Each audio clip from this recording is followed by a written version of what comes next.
my career to date, I've worked at and seen inside probably dozens of companies. And while I've learned a whole lot in doing so, if I put my critical hat on, which I try not to do too often, most of those have been pretty underwhelming and uninspiring experiences. And I want to talk about a few things that I think counteract that and we can all think about as we grow our companies. About 6 years ago at this point, I left a really good, safe, secure job at Amazon, one of the standout companies of like forever, billions in revenue, seemingly unstoppable, to join a company that had no customers, no revenue, not even an office to call our own. And at a time in my life when I just started growing our family with a second child, to many wasn't particularly sensible. But I'd also just had probably the hardest year of my entire life. The last conversation I had with my brother, I ironically talked about what was good and bad about my role and the culture and my team, etc. at Amazon. But ultimately I concluded that I wanted to find something else, something that was really aligned with what I wanted to do. And my brother was very much my best friend, my mentor, my coach in a whole bunch of different ways. And he unexpectedly died the next day. And this whole experience kind of left a big impression on me. And like the thing that it cemented was that life is short. It literally disappear, unexpectedly. And let's not waste it doing shit that you don't care about too much. Like spend it on things you're passionate about. So that experience made it very, very easy for me to make this like maybe illogical or unsensible decision. But I left a good job looking for a great job, something that I was actually really excited to be spending my time on. And to try to articulate that is three things. Working with people who inspire me and who I believe in, who believe in me, and who will push me to be a better version of myself. Working on a problem that excites me, something that I can relate to, an itch I have myself, something I actually get excited thinking about, and working in a way that I think it can have great impact. And as soon as I made that leap, it was amazing. After 6 weeks in this new environment with all these conditions, right, I felt I had more impact and more fun certainly than I had in perhaps 6 months or longer at Amazon. And those early days at Intercom, it was tremendous fun. We worked together. We were, we had nothing to lose because we hadn't really created anything yet, but we were working to try to build this thing that people would value. And it was really, really great fun. The thing that dawned on me, though, was what I mentioned at the start. Through my career, being at a lot of companies that, like, one way or another, weren't particularly inspiring, or, and I say it with love, a little bit shit in a few ways. And it dawned on me that this was my chance to actually do something like that, to fix it, as like the first engineer hired in a company with people that really believe in me, to try to create something better. So it very much became my personal mission to do this. And it's been a tremendously useful lens to use when thinking about changes we're making in the organization, about our process, our culture, the people we hire, etc. Just asking that, putting myself in those people's shoes, and would I be excited to be part of a company that did this particular thing? And for over the years, I've been pushing myself and others to create this environment we're really proud of. So there's probably about 1 million different lessons and mistakes I've made and things I've learned, but there's 4 things that kind of stand out that I wanted to talk about that I think generally apply and are at the very least worth thinking about. So putting ourselves in the shoes of the people you want to join your team, what is it that attracts those people? Like I said, I don't want to spend my life working on something I'm dispassionate about, just dialing it in. I want to work on something that excites me. And what's exciting to me may not be to you, and that's okay, but I think there's some general principles that apply. most companies talk about what they do. We build a better help desk, or a simpler help desk, or a faster car, or a social network for cats, or whatever it might be. They talk about what they do. Great companies talk about why they exist, what change they want to make in the world. For thousands of years, people have been doing business almost exclusively face-to-face with real humans, talking to each other, building relationships. That's how the world had worked. But technology and the internet enabled this far greater scale, which has had phenomenal benefits for us all. We all have jobs because of it, not the least. But what it did was, in many cases, strip away the human part, which I think is really, really, really important. And the way businesses and their customers talk together online or communicate online, we feel is quite broken in a whole bunch of different ways. All these janky hacks to deal with the scale that force people into things like voice jail, or inflict spam upon them, or tell them that here's a message but don't reply, or make them work really hard to get the help they need. And it's often help they want in order to be a good customer to you. It's kind of a broken situation. And often all these tools are disconnected, which further exacerbates the problem. So we want that all to go away, and quite simply, our mission, the reason we exist, is to try to make business online more personal, to make that human connection relevant and important, and a core part of it again. I bet most people will quickly realize what company is behind this mission statement. It is, of course, Facebook. When you look at their roadmap for the years ahead, it's pretty clear that they're way bigger than what we all would have associated them as what they do, a social network. And all the things on the far right start to make a lot of sense. Like drones and lasers and satellites probably sounded crazy 5 or 10 years ago for Facebook, but they make sense now. They may very well be the thing that make more of the world connected. And that's great, it's powerful, this long enduring mission. Another great example was Microsoft in the early days, to put a computer on every desk in every home. A little bit crazy. I'm certain if at the time any of us heard that, we would have thought it was bonkers, but it was this super ambitious, long enduring thing that drove the company to be like one of the biggest, greatest companies of all time. I'm less fond of their latest one. I think it's a bit fluffy and vague, but who knows. The thing about a mission, in my opinion, is that it should be clear, it should be actionable, and it should be massively ambitious. It should be a thing that inspires you and gets you excited on a 10, 20-year time frame, not just on a what can I achieve in a few years. Having this clear and having it clear amongst your team helps make decisions. When faced with uncertainty, it's very easy to ask the question, does doing X help our mission? I know none of us want to be on a bad team, and to me, I don't think about a bad team about being the people on the team. It's on a higher level, it's about whether or not that team has clear purpose. And of course, you can have good process and know how to do work well together as a team, but without a purpose, you're simply washed around by external inputs. I think having a purpose on a team is what helps a team be a great team.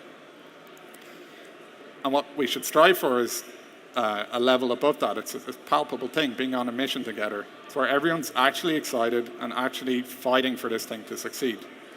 It's a wonderful feeling. It's like, I would describe it as the opposite of people just dialing it in.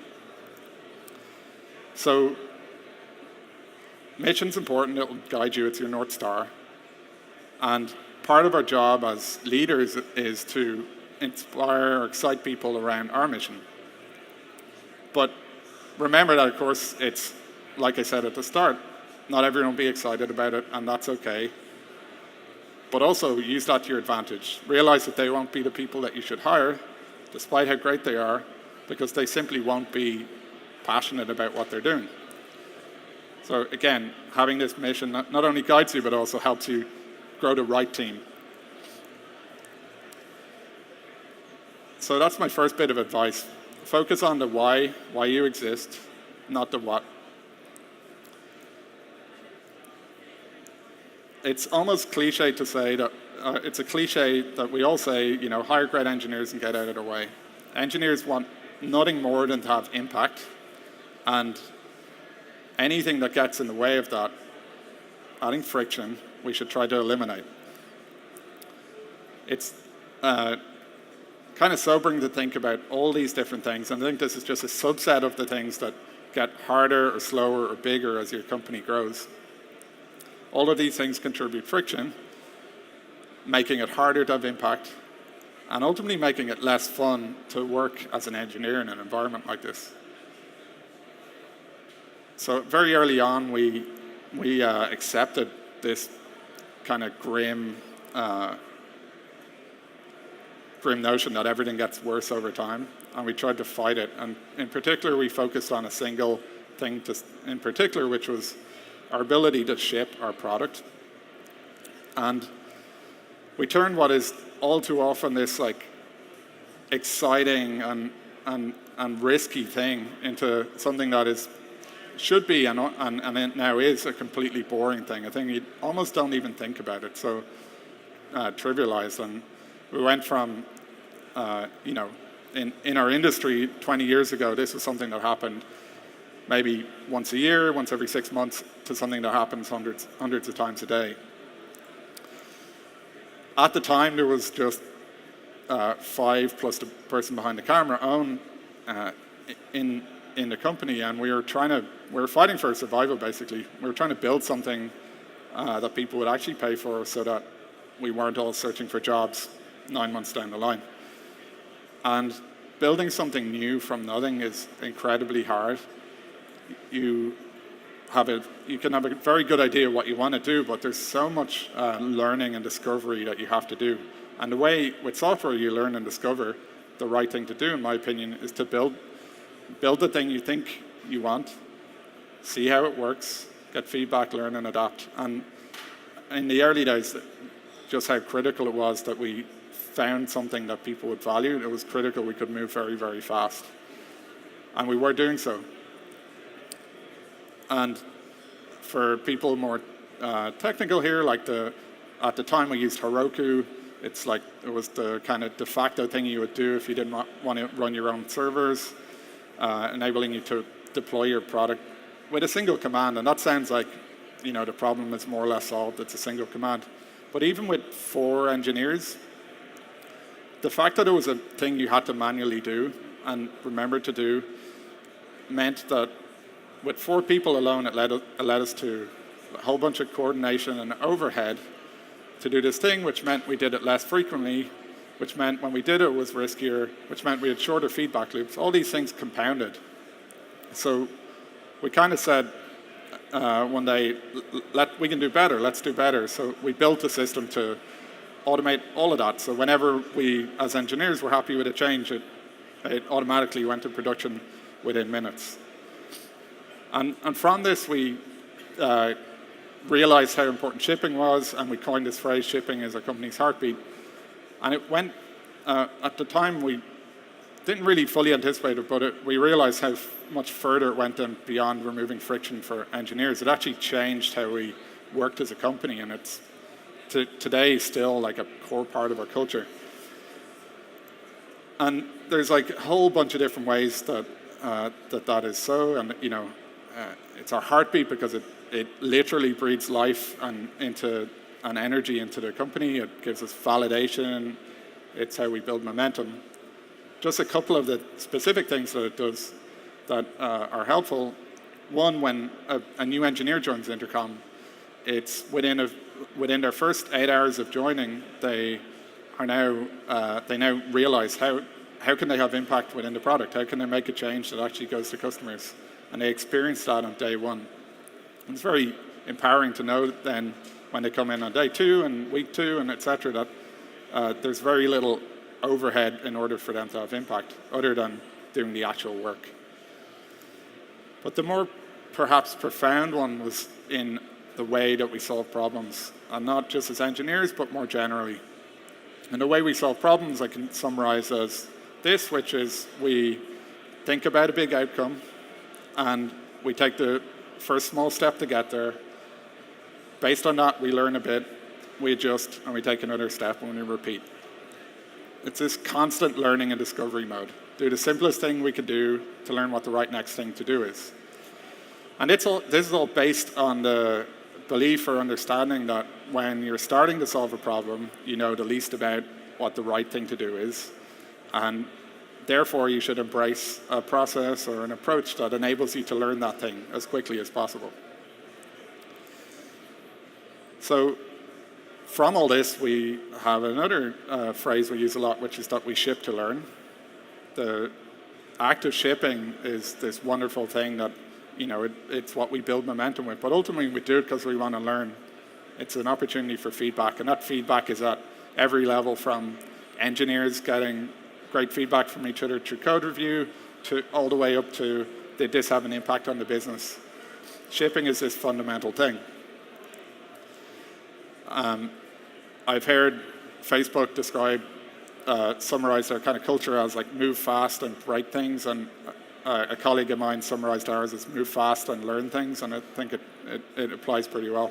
The interesting thing here, though, is that I started talking about removing friction, and for me this was a really interesting thing where we removed friction at relatively low-level place for how engineers actually ship their code, and that had all sorts of downstream consequences for how the whole company works. Everything from our product teams, our marketing teams, our sales teams, our support teams, it all changed based on this approach.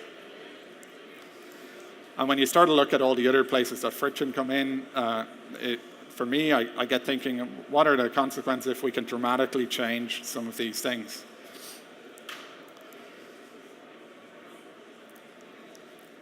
It's table stakes for me that engineers want to work with other great engineers.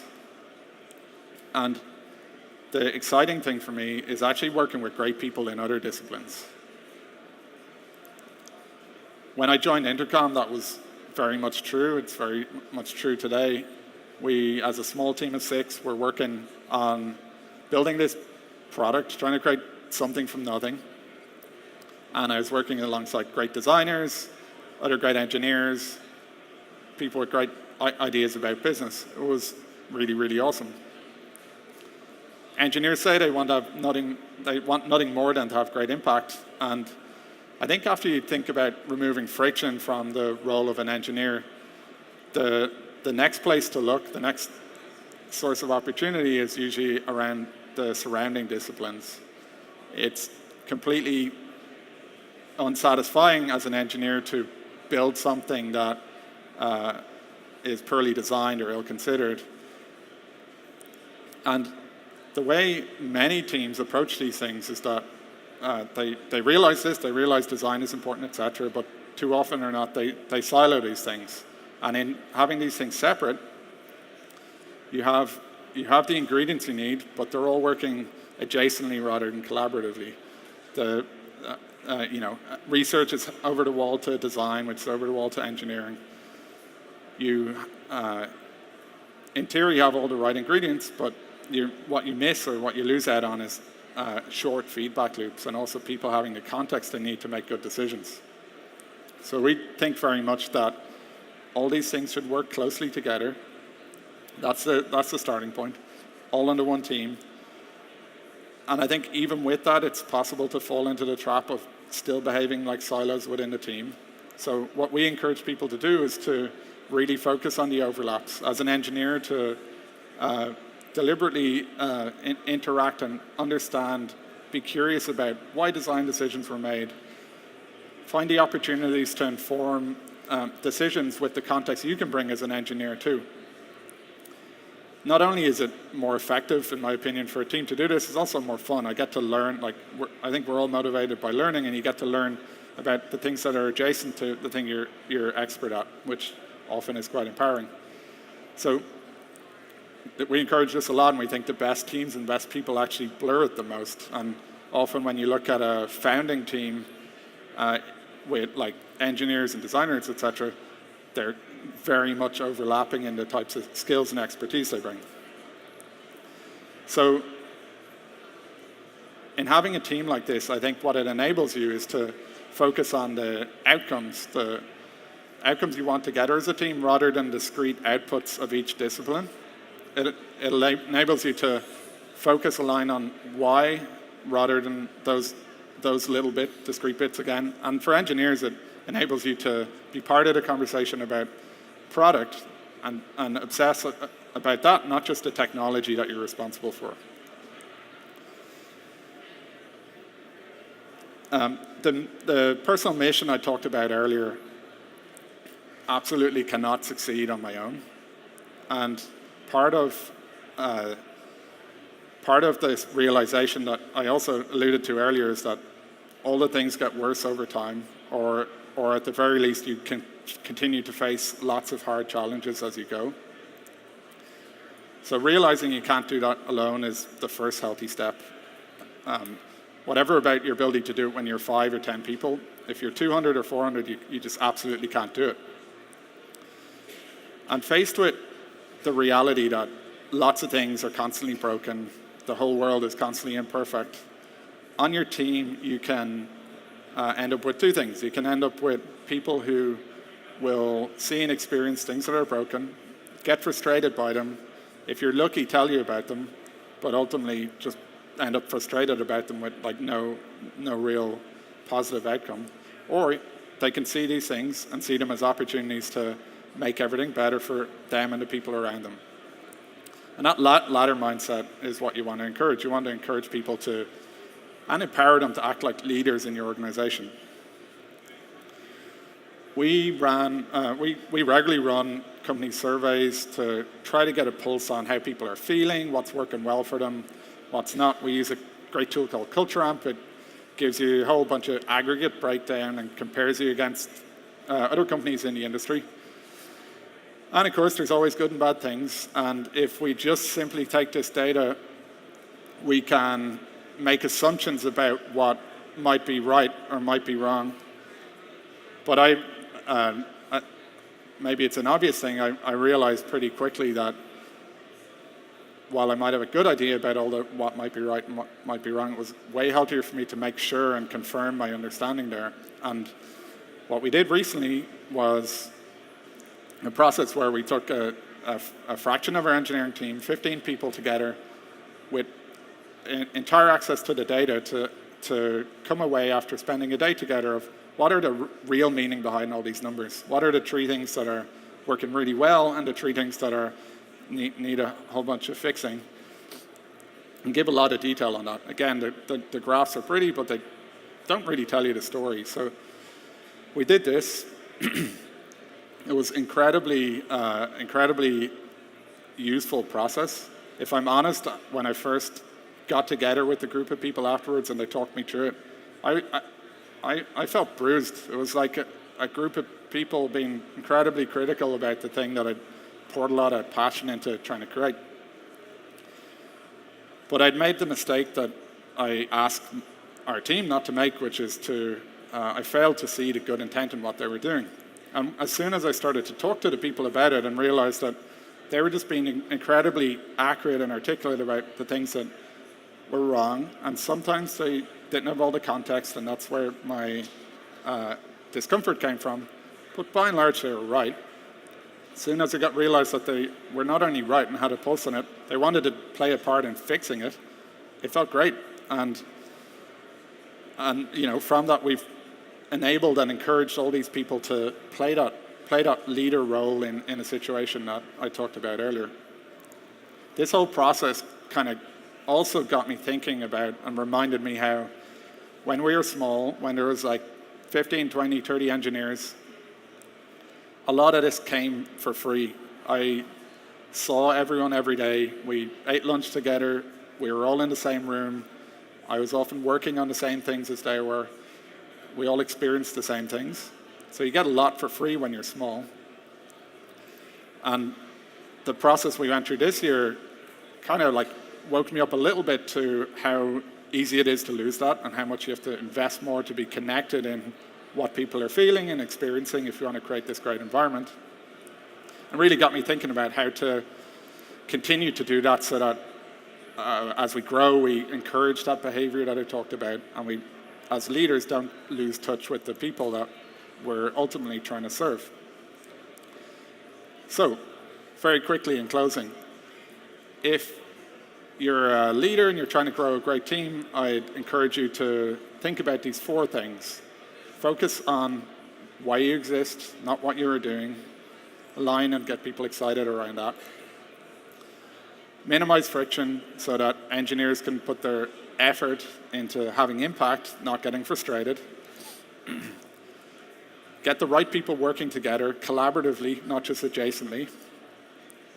And empower people to see and fix and agitate for fixing the environment that they're part of.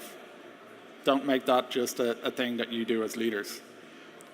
And if you're thinking about joining a company, I think all of these things equally apply as a good lens to assess the team you might join. Thanks very much.